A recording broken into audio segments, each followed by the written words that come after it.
Bien sans plus tarder, nous allons ouvrir la parole de Dieu dans le livre des Juges, au chapitre 7. Je ne vais pas vous demander de vous mettre debout.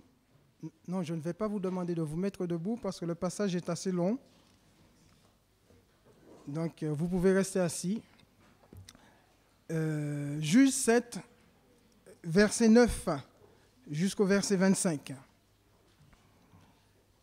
L'Éternel dit à Gédéon pendant la nuit, « Lève-toi, descends au camp, car je l'ai livré entre tes mains. Si tu crains de descendre, descends-y avec Pourra, ton serviteur. Tu écouteras ce qu'ils diront, et après cela, tes mains seront fortifiées. Descends donc au camp. » Il descendit avec Pourra, son serviteur, jusqu'aux avant-postes du camp. Madian, Amalek et tous les fils de l'Orient étaient répandus dans la vallée comme une multitude de sauterelles, et leurs chameaux étaient innombrables, comme le sable qui est sur le bord de la mer. Gédéon arriva, et voici, un homme racontait à son camarade un songe. Il disait, « J'ai eu un songe, et voici un gâteau de pain d'orge roulait dans le camp de Madian. Il est venu heurter jusqu'à la tente, et elle est tombée.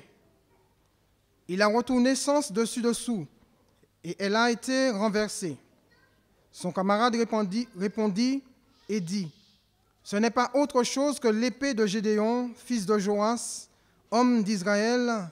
Dieu a livré entre ses mains Madian et tout le camp. » Lorsque Gédéon eut entendu le récit du songe et son explication, il se prosterna, revint au camp d'Israël et dit, « Levez-vous, car l'Éternel a livré entre vos mains le camp de Madian. » Il divisa en 3 corps les 300 hommes, et il leur remit à tous des trompettes et des cruches vides, avec des flambeaux dans les cruches.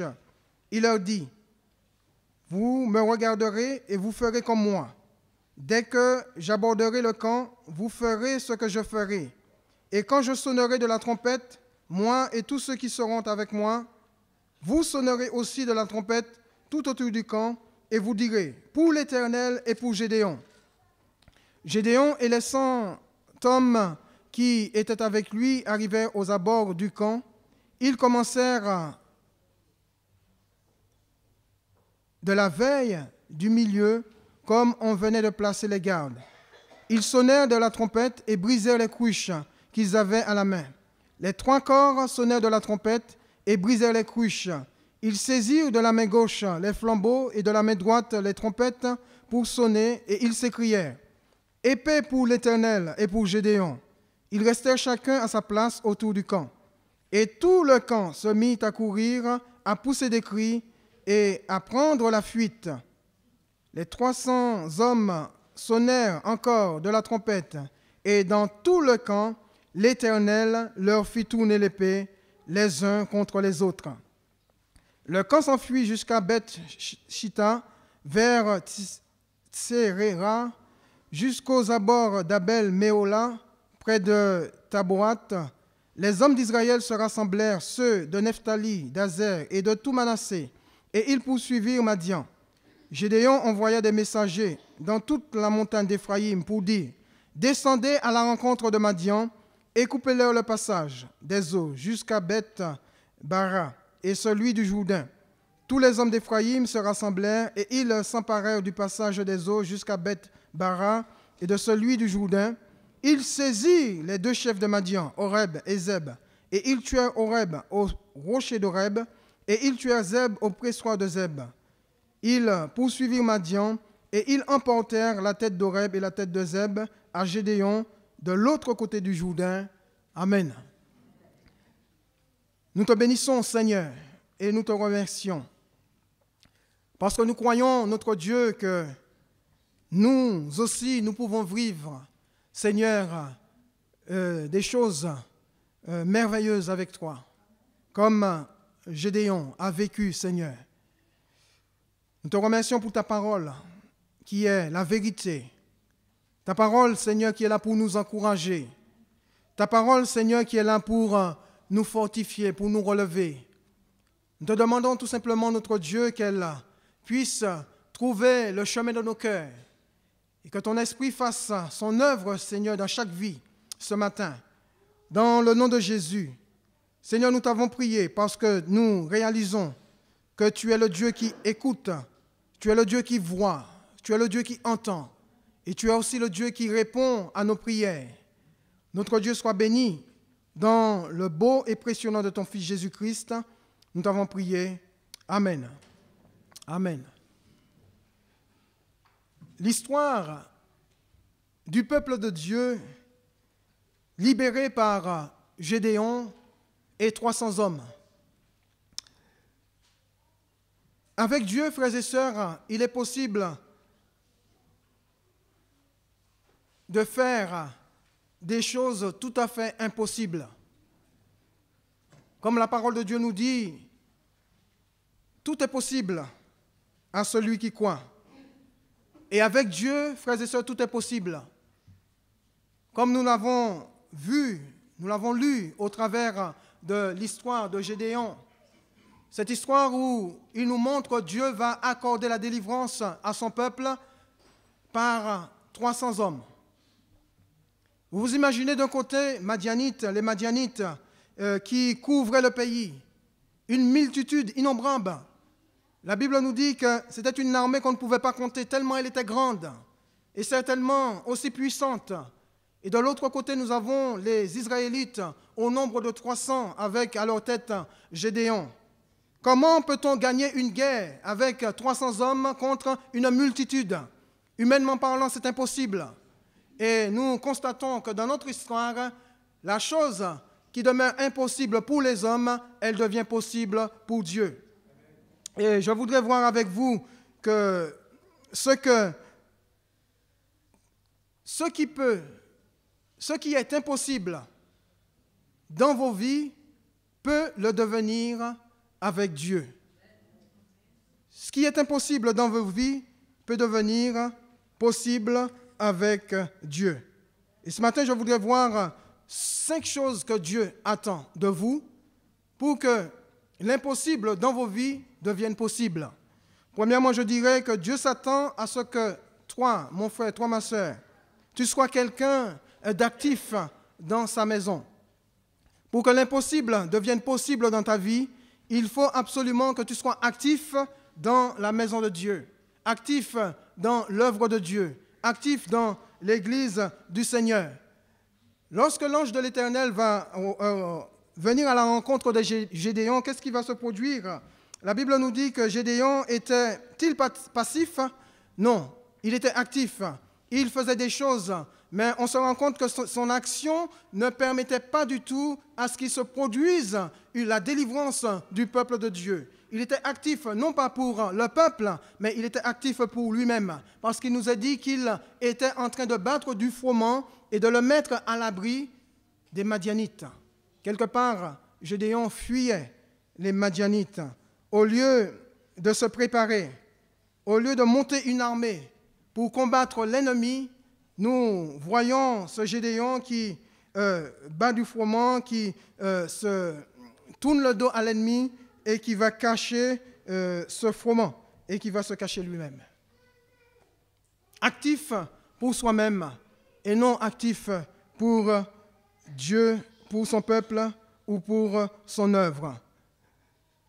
Vous savez, la passivité, frères et sœurs, dans l'œuvre de Dieu, dans la maison du Seigneur, va certainement vous détourner du but que Dieu a préparé pour vous.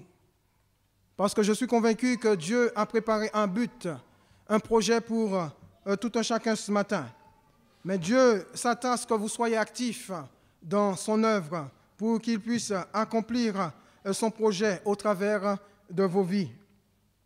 Je crois que c'est parce que Dieu a vu que Gédéon était actif, même s'il n'était pas actif pour le Seigneur, il était actif pour lui-même. C'est parce que Dieu a vu qu'il était en pleine action que Dieu va se servir de lui, que Dieu va le rencontrer. L'ange de l'Éternel va le trouver au pressoir et l'ange va le considérer comme un vaillant héros. Et là, Gédéon va rassembler toute une armée. Il va compter son armée au nombre de 32 000 hommes. Et Dieu va lui dire, non, ce peuple est trop nombreux. Vas-y, Dieu va éliminer 22 000 hommes. Dieu va encore éliminer 9700 hommes et il va rester que 300 hommes avec Gédéon pour gagner une bataille. Waouh! 300 hommes contre une armée innombrable. Mais Dieu savait très bien ce qu'il faisait. Il n'envoyait pas Gédéon et ses 300 hommes à la mort parce qu'il avait prévu de délivrer Israël avec peu, pour que la gloire ne revienne pas au peuple, mais que la gloire lui revienne à lui et à lui seul.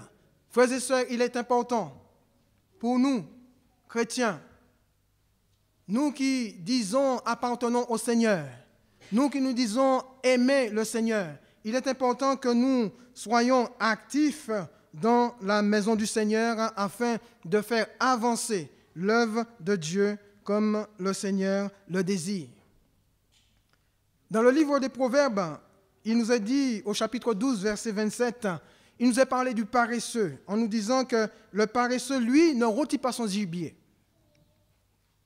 C'est quand même intéressant. Il a de quoi se nourrir, il a entre ses mains de quoi nourrir son être, de quoi manger.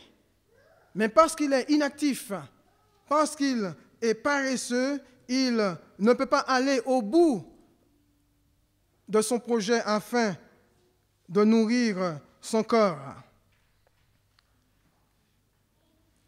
Et l'auteur précise la suite de ce verset en parlant des actifs, en disant que le précieux trésor d'un homme, c'est l'activité. Le paresseux, lui, d'un côté, ne nourrit pas, ne rôtit pas son gibier, mais le précieux trésor d'un homme, il nous a dit, c'est l'activité. On se rend compte dans ce verset que Dieu met d'un côté ceux qui sont inactifs et de l'autre côté ceux qui sont actifs, en précisant que l'activité de l'homme, et plus précisément, je dirais l'activité spirituelle, l'activité de l'enfant de Dieu dans sa maison est son précieux trésor. Car Dieu bénit non pas ceux qui sont paresseux, mais Dieu bénit ceux qui sont actifs dans sa maison.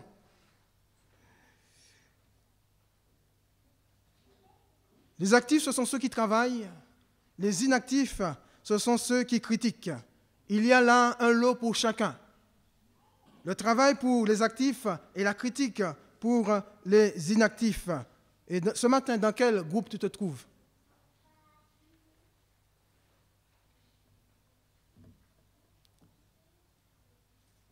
Dans quel groupe que tu te trouves ce matin? Est-ce dans le groupe des actifs? Ou est-ce dans le groupe des inactifs?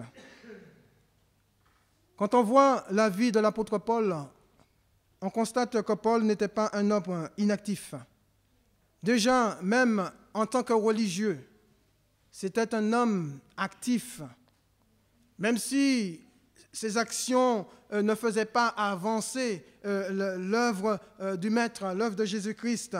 Mais Dieu va constater qu'il pourra se servir de la vivacité, de la force de l'apôtre Paul pour étendre son royaume. Et Dieu va se servir de l'apôtre Paul pour permettre que l'Évangile soit répandu parmi les nations païennes. L'importance de l'activité de l'enfant de Dieu au sein de son Église, au sein du corps de Christ. Et Dieu va se servir de ceux qui sont actifs, de ceux qui veulent agir pour le Seigneur et de ceux qui agissent dans l'œuvre de Dieu pour accomplir ou pour étendre son royaume ou pour permettre que l'Église grandisse ici-bas. Paul était un homme qui aimait voir bouger les choses pour Dieu. Tellement qu'il était devenu persécuteur de l'Église. Tellement il avait du zèle pour le Seigneur. Est-ce que nous sommes animés de ce même zèle? Comme Jésus pouvait dire, le zèle de ta maison me dévore.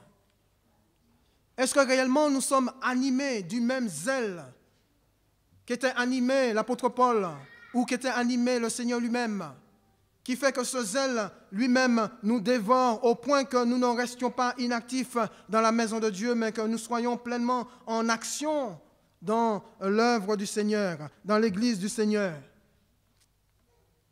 Ne faisant pas des choses qui nous plaisent à nous-mêmes, mais faisant des choses qui plaisent au Seigneur, portant des actions qui plaisent au Seigneur et qui fassent avancer l'œuvre ou le royaume de Dieu.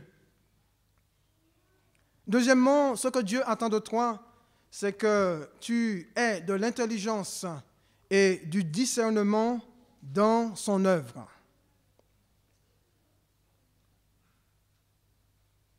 Avoir du zèle, c'est une chose, mais un zèle sans intelligence et sans discernement ne peut plaire au Seigneur.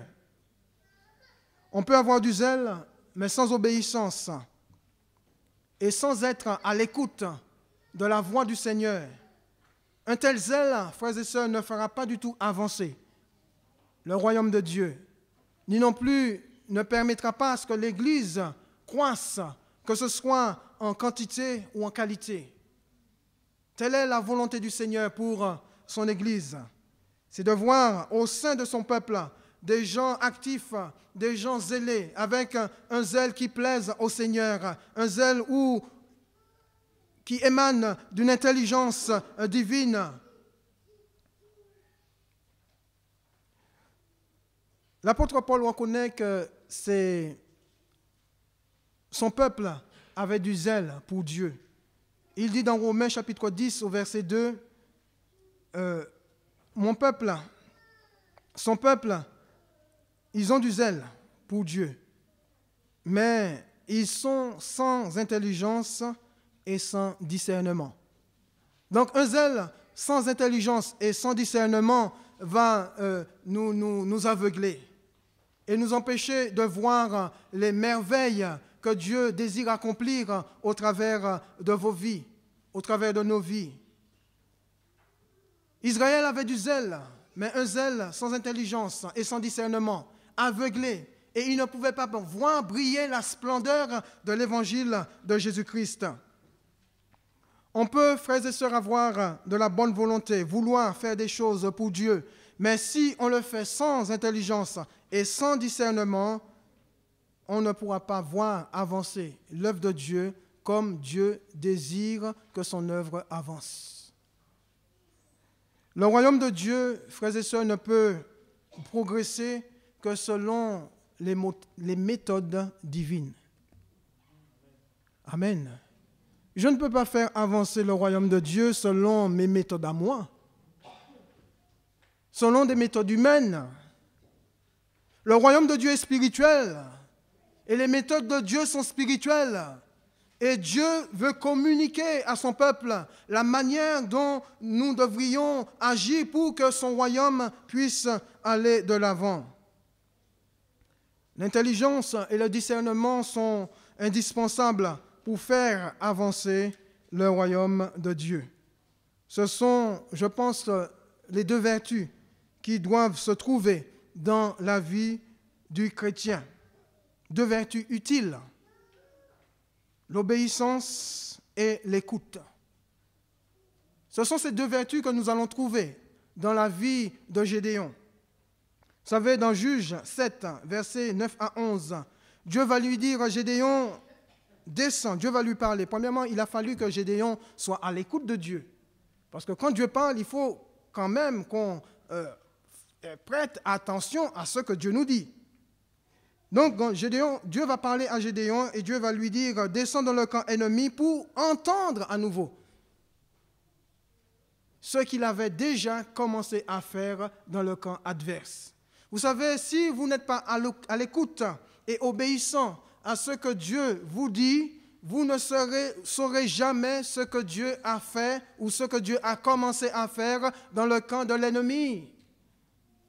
C'est parce que Gédéon a écouté, premièrement, il a été obéissant, il est descendu, qu'il a entendu que Dieu avait placé un songe dans le cœur d'un païen. Dieu avait placé un songe dans le cœur d'un païen. Il va partager ce songe avec un autre païen qui, lui, va donner l'interprétation du songe. Vous vous rendez compte? Dieu aurait pu placer le même songe dans le cœur de son peuple, dans le cœur de Gédéon ou dans le cœur des 300 hommes. Dieu va le placer dans le cœur des membres de l'ennemi. Et Dieu va dire à Gédéon, descends et écoute. Gédéon va descendre, obéir et il va écouter, il va entendre ce que Dieu a commencé à faire. Il va entendre le songe et l'interprétation et là, il va être encouragé. Gédéon avait besoin d'être encouragé par Dieu. Imaginez-vous avec 300 hommes. Et certainement, il se disait en lui-même, mais comment je vais faire pour gagner une bataille contre un ennemi innombrable? C'est impossible. Mais pour être encouragé, pour le fortifier, Dieu va lui dire, descends et tu vas entendre ce que moi j'ai commencé à faire dans le camp adverse. Si Gédéon n'avait pas écouté et s'il n'avait pas obéi, jamais il n'aurait entendu ce que Dieu a commencé à faire et jamais ses bras n'auraient été fortifiés pour partir avec ces 300 hommes à la conquête de leur liberté. Mais bien aimés, je crois que l'Église a vraiment besoin d'hommes et de femmes qui soient en premier à l'écoute de Dieu, à l'écoute du Saint-Esprit, à l'écoute de la parole de Dieu, et ensuite obéir à ce que Dieu leur dit.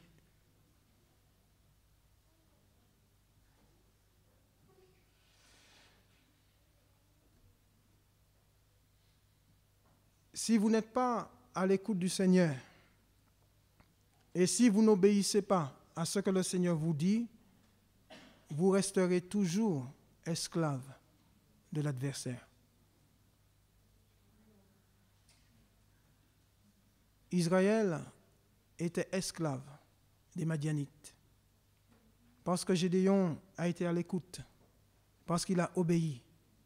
Dieu s'est servi de lui pour libérer son peuple. La troisième chose que Dieu attend de vous, c'est qu'il s'attende à ce que toi tu te lèves pour lui, sans tarder. Ce n'est pas demain que tu dois te lever pour Dieu. Demain, tu ne l'as pas encore vu. Et hier, c'est passé. C'est aujourd'hui. C'est aujourd'hui que tu es appelé à te lever pour le Seigneur. Dans Juges, au chapitre 7, verset 15, après avoir entendu ce songe et son interprétation, Gédéon va être encouragé, fortifié. Et il va retourner au camp pour encourager et fortifier les 300 hommes. Et il va faire entendre un cri de ralliement. Tout le monde debout, car c'est le moment où Dieu nous accorde la victoire sur nos ennemis. Tous debout, ensemble, car c'est le moment, c'est aujourd'hui où Dieu nous accorde la victoire sur nos ennemis. Dieu avait déjà montré à l'avance à Gédéon qu'il avait déjà vaincu ses ennemis au travers de ce songe. Et Gédéon devait croire, Gédéon devait faire confiance à Dieu, avoir une pleine confiance au Seigneur. Et je crois que quelquefois l'Église en elle-même a besoin de faire entendre ce cri de ralliement où tous nous devrions nous rallier autour de la parole de Dieu, autour de cette voix qui nous dit déjà que Dieu, que le Seigneur nous a déjà donné la victoire il y a déjà 2000 ans de cela. Il y a plus de 2000 ans de cela, Christ nous a déjà accordé la victoire.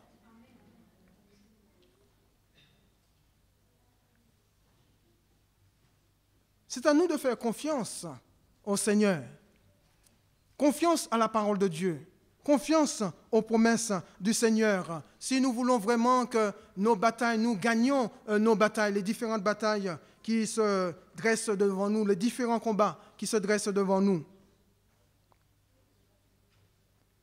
Dieu vous a déjà accordé la victoire, frères et sœurs. Et chaque bataille que vous êtes en train de mener, vous devriez vous dire que le Seigneur m'a déjà donné la victoire. Dans ce domaine-là, je ne suis pas vaincu, je suis victorieux. Dans ce domaine-là, je ne suis pas vaincu, peu importe, je suis victorieux. Parce que dans chaque bataille, le Seigneur, à la croix du Calvaire, m'a déjà accordé la victoire. C'est malheureux de voir tant de chrétiens vivre comme étant vaincus par telle ou telle situation, alors que Jésus lui a déjà donné la victoire. Marchons comme un peuple victorieux. Marchons comme un peuple qui ne doit jamais tomber. Marchons comme un peuple qui a déjà gagné la bataille. Considérons que Christ, celui qui nous mène au combat,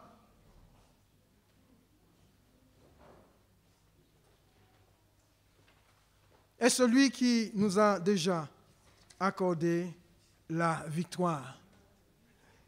Dans le livre de l'Apocalypse, au chapitre 12, verset 1er, Jean dit, ils l'ont vaincu.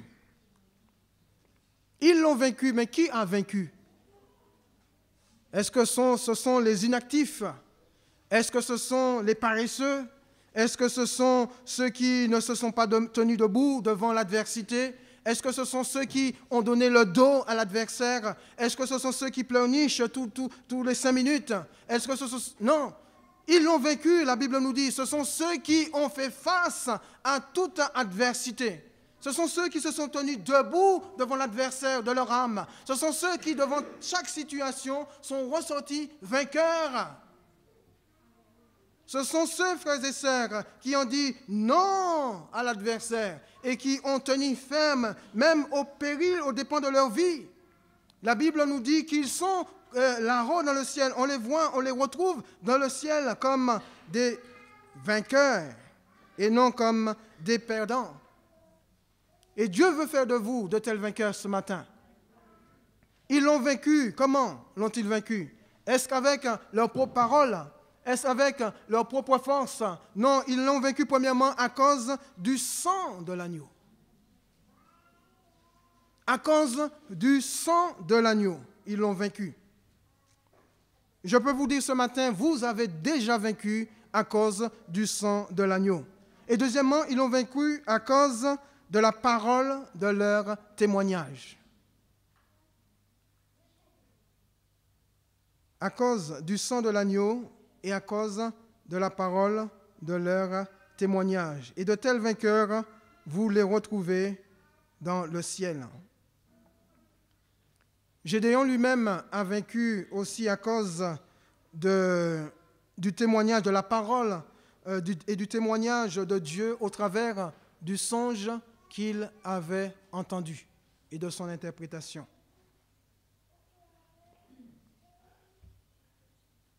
Ce n'était pas une imagination. Vous savez, quand un songe vient de Dieu, l'interprétation vient aussi du Seigneur.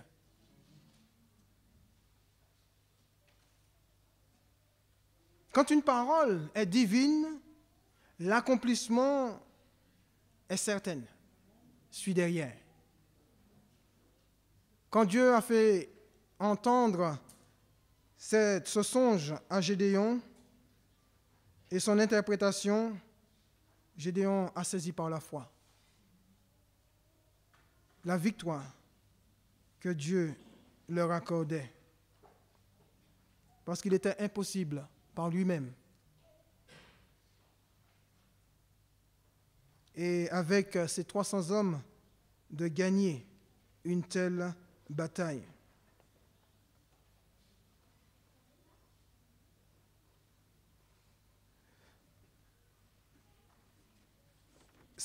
C'est vraiment important d'être à l'écoute de ce que Dieu te dit. Et surtout obéissant à ce que le Seigneur te demande. Tu peux ce matin regarder l'ennemi faire des descentes dans ta vie sans rien dire.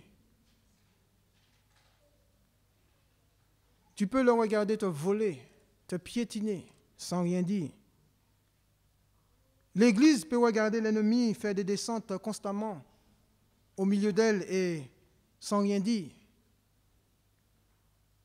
Mais Dieu nous dit qu'il nous a déjà donné la victoire. Dieu te dit, mon frère, Dieu te dit, ma soeur, qu'il t'a déjà donné la victoire. Et parce qu'il t'a déjà donné la victoire, tu es capable de dire stop à l'adversaire. Stop à Satan dans ma vie. Stop aux puissances des ténèbres dans ma vie, au sein de ma famille, au sein de mon couple, au sein de mon foyer. Stop à Satan dans la vie de mes enfants, dans la vie de mon épouse, dans la vie de mon mari. Nous sommes capables de dire, de faire face à l'adversaire de notre âme, parce que Dieu nous a déjà donné la victoire. Et c'est à nous de saisir cette victoire par la foi. Marchons dans la victoire, frères et sœurs, et non dans la défaite. Soyons un peuple victorieux, parce que nous suivons un Dieu victorieux, un Dieu qui n'a jamais été vaincu, un Dieu qui ne sera jamais vaincu, et un Dieu qui nous a accordé pleine victoire. Dans le livre du Deutéronome, au chapitre 33, verset 29, il nous est dit que tu es heureux, Israël, qui est comme toi, un peuple sauvé par l'Éternel, le bouclier de son secours et l'épée de sa gloire. Tes ennemis feront défaut devant toi, et tu fouleras leurs lieux élevés. Nous sommes un peuple secouru par le Seigneur lui-même. Et dans les moments, frères et sœurs, les plus critiques de votre vie, Dieu sera toujours là. Le Seigneur sera toujours là pour vous secourir. Parce que lui-même vous a fait la promesse. Je suis tous les jours avec vous jusqu'à la fin du monde. Ne croyez pas que dans les moments les plus critiques de vos vies, que le Seigneur vous laissera tomber. Non, au contraire, il sera toujours là pour vous tendre la main, pour venir à votre secours et pour vous aider dans quelle que soit la situation. Un peuple dont Dieu est le bouclier. Et chaque coup que l'ennemi porte contre vous, eh bien, tombe sur le Seigneur. Dieu lui-même est notre âme. Il est le glaive qui vous mènera au triomphe. Dieu est ce glaive qui vous mènera au triomphe. Qui peut te faire peur, mon frère, ma soeur? De qui as-tu peur? Si vraiment Dieu est avec toi, qui sera contre toi? Si Dieu est vraiment avec toi, qui sera contre toi? La quatrième chose, c'est que Dieu s'attend à ce que tu sois un modèle pour les autres. Dans Juges, chapitre 7, versets 17 et 18,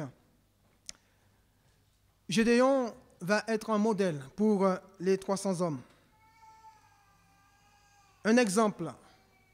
Il va leur dire, regardez-moi bien, ce que je vais faire, vous allez faire exactement comme moi.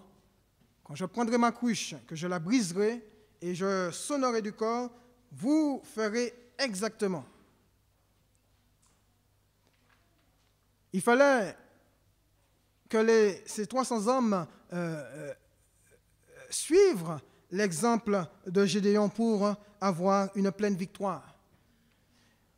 Dans la première épître aux Corinthiens, chapitre 11, verset 1er, l'apôtre Paul dit « Suivez mon exemple. Comme moi-même, de mon côté, je suis celui de Christ. » On ne peut pas demander à quelqu'un de nous suivre. Je ne peux pas demander à quelqu'un de me suivre si moi-même je ne suis pas le Christ. Vous ne pouvez pas demander aux autres de vous suivre si vous-même vous ne suivez pas le Christ. Si vous n'êtes pas un exemple, vous ne pouvez pas dire aux autres de vous suivre ou de faire exactement comme vous êtes en train de faire. Paul suivait le Christ. Et c'est avec... il pouvait dire avec certitude aux Corinthiens qu'il pouvait le suivre. Parce qu'il avait comme modèle le Christ. Et il ressemblait de plus en plus à ce modèle. Et c'est pour cela qu'il disait aux Corinthiens qu'il pouvait le prendre comme exemple. Quelquefois, nous avons besoin d'une manière visible de modèles devant nous. Peut-être un frère comme modèle, peut-être une sœur comme modèle, pour suivre le Seigneur. Mais je ne peux pas vous suivre si vous n'êtes pas un modèle. Vous ne pouvez pas me suivre si moi, personnellement, je ne suis pas un modèle. Non. Dieu nous demande de suivre ceux qui suivent Christ, ceux qui marchent avec Christ. Je ne peux suivre que celui qui marche avec le Seigneur. Vous ne pouvez suivre que ceux qui marchent avec le Seigneur, ceux qui sont fidèles au Seigneur.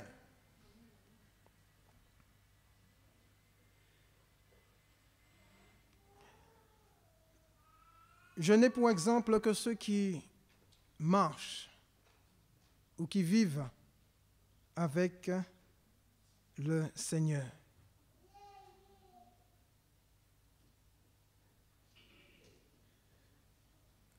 Gédéon était ce responsable, ce guide. C'est lui qui avait la responsabilité du groupe. C'est à lui que Dieu va permettre d'entendre le songe. C'est à lui l'autorité que Dieu avait établie sur ces 300 hommes.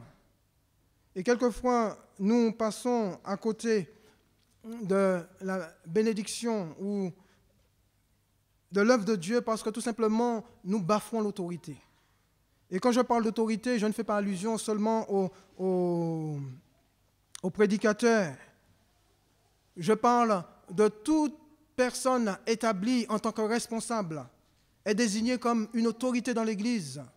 Et si vous voulez, frères et sœurs, que Dieu vous bénisse, si vous voulez que Dieu vous accorde la victoire sur vos ennemis, ou que Dieu vous rende victorieux dans vos combats, eh bien, vous devriez respecter toute forme d'autorité dans l'Église. Cinquièmement, Dieu s'attend à ce que tu brises ta couche pour libérer la flamme qu'il a placée en toi, ou le flambeau, ou son esprit. C'est exactement ce qu'a fait Gédéon. Il a brisé sa couche, il a libéré le flambeau, et les autres ont suivi. J'ai remarqué quelque chose dans cette histoire, c'est que ces hommes n'avaient pas du tout d'armes pour combattre. Ils avaient qu'une couche dans laquelle se trouvait un flambeau et un corps qu'ils pouvaient sonner. Et Dieu va les envoyer se battre sans armes. La logique humaine voudrait que quand on part en guerre, on part avec une arme, n'est-ce pas? Une arme pour attaquer, une arme pour se défendre. Mais j'ai remarqué que bien souvent, la logique de Dieu n'est pas du tout celle de l'homme. La logique de Dieu n'est pas du tout celle de l'homme. Alors que l'homme va envoyer à la guerre avec une arme, Dieu lui envoie en guerre sans arme.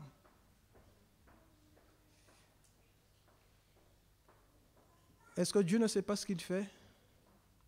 Est-ce que Dieu n'est pas au contrôle de toutes choses? Oui, frères et sœurs. Je ne crois pas que Dieu envoyait Gédéon et ses 300 hommes se faire tuer contre cet ennemi, contre les Madianites. Non, Dieu savait très bien ce qu'il faisait. Et en envoyant ces 300 hommes, il va leur accorder la victoire sans armes, pour que les hommes ne puissent pas dire « Nous avons été délivrés par nos propres forces ou par nos propres moyens ». La délivrance est venue uniquement par la force de Dieu, par la force de l'Esprit de Dieu, ni par force, ni par puissance, mais par mon esprit, dit le Seigneur.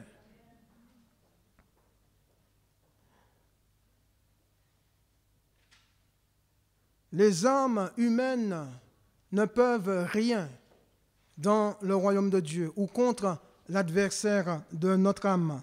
Selon 2 Corinthiens chapitre 10, verset 4, il nous a dit « Les armes avec lesquelles nous combattons ne sont pas charnelles, elles ne sont pas humaines, elles sont spirituelles, elles sont puissantes par la vertu de Dieu. » Donc aucune âme humaine ne peut arrêter l'adversaire de notre âme.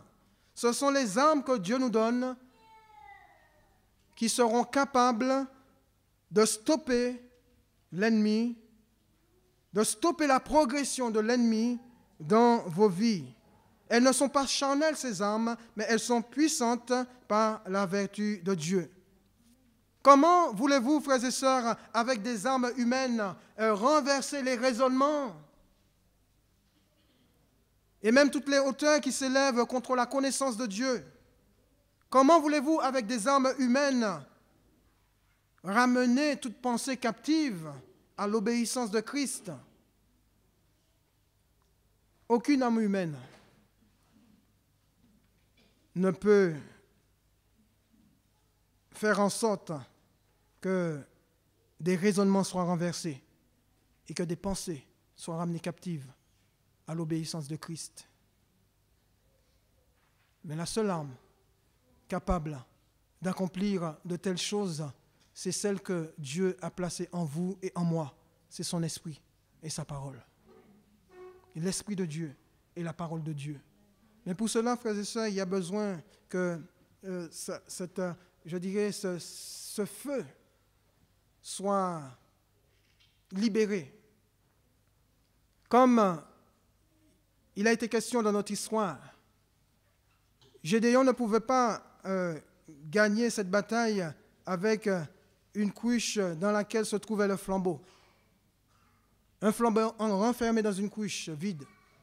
Il a fallu qu'ils libèrent tous ce flambeau en brisant la couche, chacun pour leur part, leur propre couche.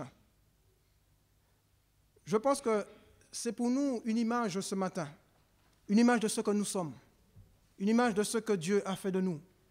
C'est vrai que nous ne sommes pas des couches, mais nous sommes ces vases vides dans lesquels Dieu a placé le Saint-Esprit, qui en nous peut faire monter un feu qui peut permettre que ceux qui entendront l'Évangile au travers de nos vies soient touchés par la grâce de Dieu. Mais pour cela, frères et sœurs, ce feu a besoin d'être libéré. Ce feu qui est renfermé dans ce vase vide a besoin d'être libéré. Et pour cela, nous avons besoin d'être brisés. Brisés par le Seigneur. Et pour chacun d'une manière individuelle. Personne ne pouvait briser le vase de Gédéon. Il a fallu que Gédéon accomplisse lui-même cette action. Personne ne pouvait briser le vase des autres membres du groupe. Et chacun d'une manière individuelle devait briser son vase pour libérer le flambeau et semer la confusion dans le camp adverse. C'est uniquement quand la lumière de ces 300 hommes s'est fait à briller que Dieu va semer la confusion dans le camp adverse.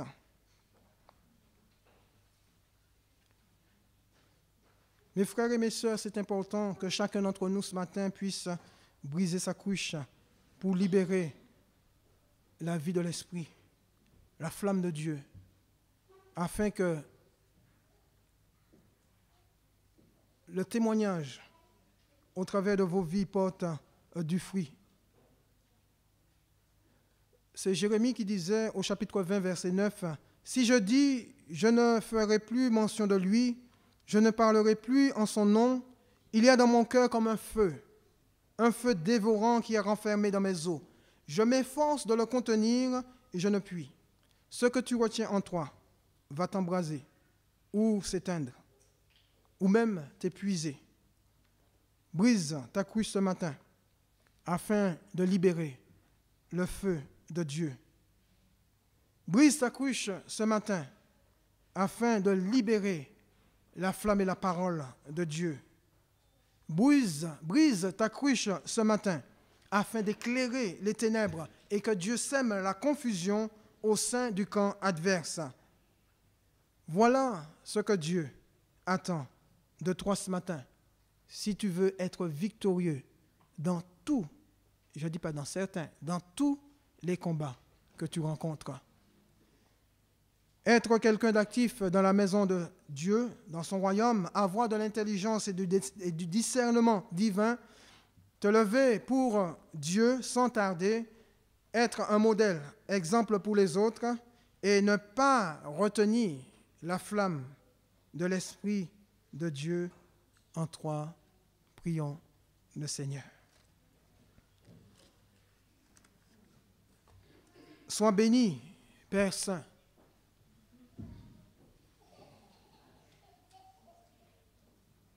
Pour la victoire que tu nous as déjà donnée au travers de ton Fils Jésus-Christ à la croix du Calvaire. Seigneur, tu veux que nous soyons un peuple victorieux. Que dans chaque combat, Seigneur, nous ayons la victoire. Que nous gagnions chaque bataille, Seigneur, afin d'être des hommes et des femmes victorieux et de ne point jamais donner le dos à l'adversaire de notre âme, mais de lui faire face en toutes circonstances, en toute situation, que nous fassions face à l'adversaire tout en sachant, Seigneur, que nous avons déjà reçu la victoire de ta part. Je te bénis pour ton peuple, je te bénis pour ton Église, je te bénis pour chacun d'entre nous, Seigneur. Aide-nous à avoir cette mentalité. Aide-nous à réfléchir de la même manière. Aide-nous, Seigneur, à saisir la victoire, Seigneur, en toute situation, en toute circonstance. Surtout, Seigneur, aide-nous à être un peuple victorieux, qui vivons dans la victoire. Dans le nom de Jésus. Merci, notre Dieu. Que ta parole trouve, Seigneur, sa place dans nos cœurs. Et qu'au travers de ton esprit, nous soyons tous de véritables conquérants, de véritables héros pour la gloire de ton nom. Et qu'au travers de ton esprit, Seigneur, tu nous aides à faire avancer ton œuvre, que l'Église puisse grandir ici-bas. C'est dans le nom de Jésus que je t'ai prié, mon Dieu, sois béni. Amen. Restons quelques instants, les yeux fermés.